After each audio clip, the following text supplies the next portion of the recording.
Hi, in this situation we've already created a client file for John and Susan, and we have their ages calculated from their birth dates, and I'm going to show you how to enter basic data for this plan. This is what I would call a quick, simple thumbnail plan. So we can start on John's tab. We also have a tab for Susan, but we're going to click on John's tab. It says that he's 57. We can go right to the retirement age and click on it. So let's say I wanted to make him retire at 67. I could do that by simply entering 67 and then clicking tab or enter on my keyboard, or by clicking with my mouse on the next field. Annual job income. Let's say he's making $75,000. We go to the raise factor. Let's say he gets a 2% raise every year.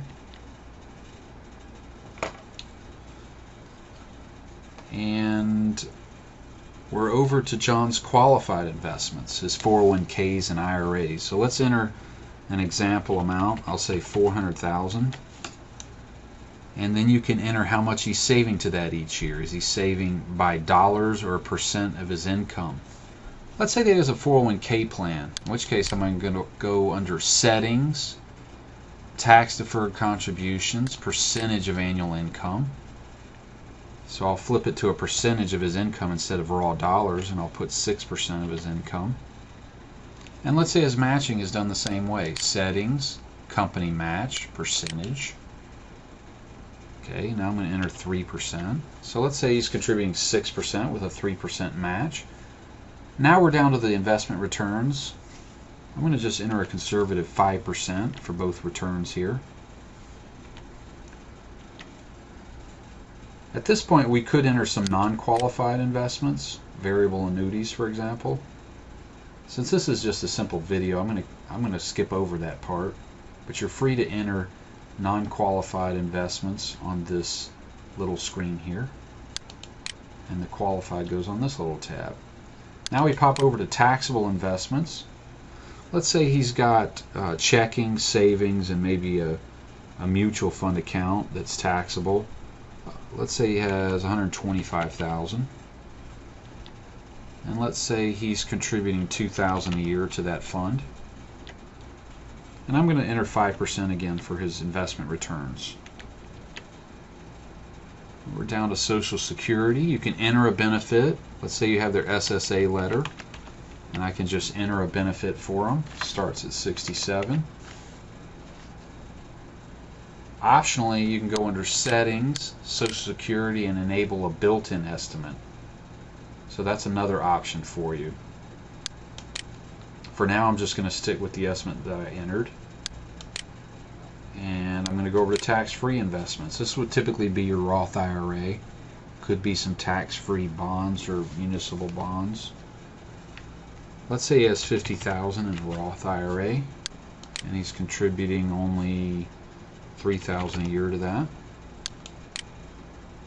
I'm going to do 5% returns again. And I'm going to enter a pension for him, because I want you to see what that looks like. Let's say he gets $15,000 a year from a pension. That shows up in yellow. Alright, so we've entered John's basic data. Now we click on Susan, and we could enter the same for her. Let's say she also retires at the same age. That way their retirement year is the same. And let's say she works and she gets 2% raises.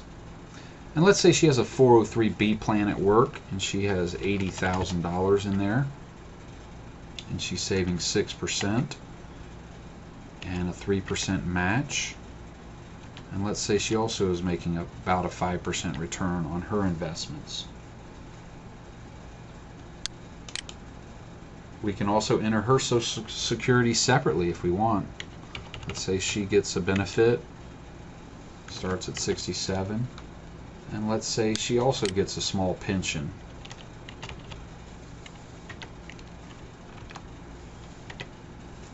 Okay, so our picture's looking pretty rosy. We haven't talked about it yet, but I'm going to click on Other Assumptions. This is the last part of our quick thumbnail plan. Now this is where we enter our retirement income goal in today's dollars. How much money do they need each year? In this case, John makes $75,000. Susan is making $45,000. So a $50,000 retirement income is not very reasonable when they're making as much as they are. They're making about $120,000. So I'm going to go under other assumptions, and let's say their retirement income goal is $100,000 a year. So they're still going to tighten their belt over what they're making in their job. We'll use a 3% inflation rate. We're going to run the illustration out to age 90. You can increase that to 100 if you want. And we're going to set their tax rates. Since they're making about $120,000, I'm going to beef up their tax rates a little bit. Let's say they have a state rate of 5%. And during retirement, let's say they're going to pay similar amount of taxes, but maybe they move to Florida, so they pay 0% for Florida state tax. And basically, we built a small thumbnail picture right here, entering basic data. Go to the next video and I'll explain to you what this income graph means.